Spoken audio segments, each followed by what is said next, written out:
Chapter 63, Chloroform. Startled, the guy turned his head, puzzled by Azer's action. Meanwhile, the girl pulled him closer and resumed kissing. Azer continued up the stairs. Just before the last step, he placed the tray down, tucked the handkerchief into one of the glasses, retrieved the chloroform bottle from his pocket, and saturated the handkerchief. To prevent evaporation, he turned the glass upside down on the tray and hurried on. The security guard stood farther down the hallway. Spotting Azer with the tray, he assumed that it was his dinner. He exclaimed cheerfully, "Finally. I'm starving." Approaching the guard, Azer stood face to face, extended the tray, and quipped, "Care for some peanuts?" Incredibly disappointed, the guard retorted angrily, "Are you mocking me?" Instead of responding verbally, Azer raised the champagne glass and pressed the handkerchief against the guard's nose. The guy instantly lost consciousness and collapsed. Azer entered the room, tray in one hand and the guard's collar in the other, dragging him on the floor. Before closing the door, he quickly retrieved the machine gun left behind.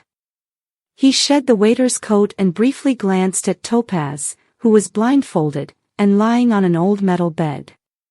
She was chained and cuffed by both wrists and ankles. The antique bed had a pink sheet, hinting at its less-than-innocent history. Nervous about someone's presence, Topaz lifted her head and shouted, "Who's there?" "Stay away." To stop her from yelling, Azer swiftly covered her mouth. Even though she bit his hand fiercely, he managed to remove her blindfold. After unlocking her handcuffs, he handed her the keys. She unchained her ankles and rose to her feet.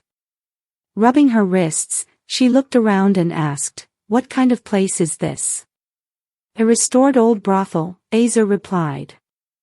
The realization hit her that she had been lying on a bed where people had intimate moments. She wrinkled her nose in disgust, "Ugh, that's gross." Noticing Azer's well-dressed appearance, she sarcastically quipped, "Is that your brothel attire?" Her irritation was justified. As a new police officer, she didn't expect to become a captive.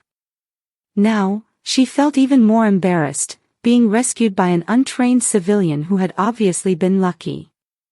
Hours of isolation and hunger added to her frustration. Grabbing a handful of peanuts, she settled into an armchair. Azer observed her and said, "We need to leave before they realize the guard is missing." Not one to take orders from a civilian, Topaz picked up the East European machine gun and stated condescendingly, "This place is obviously a military base. We need a solid plan to get out of here." Before she could present her considerations, a security guard burst in. He aimed his machine gun at her and then, hesitating, at Azer. In a shaky voice, he ordered in German, "Hand hoch."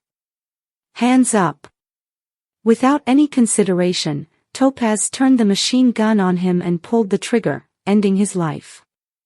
She hurried to the door, peered down the corridor, and, "Let's go, it's clear." Since arriving in Berlin, Topaz had asserted her authority. She wasn't about to give up now. Without asking Azer how he got inside, she dashed to the balcony, overlooking a grand hall with a chess-patterned marble floor. Azer grabbed the machine gun from the guard and followed her. Just as he reached the balcony, the security forces appeared down there and opened fire. The guards split into two groups and began advancing from each side of the twin staircases. They returned their fire, but it was an unequal battle. With only 2 machine guns and limited ammunition, they could not hold their ground against well-equipped guards. Azer aimed his machine gun at the ceiling's colorful glass dome and remarked, "It's a shame to wreck such an artwork." He fired shots around to loosen the crystal chandelier. The security guards retreated from the shower of glass shards.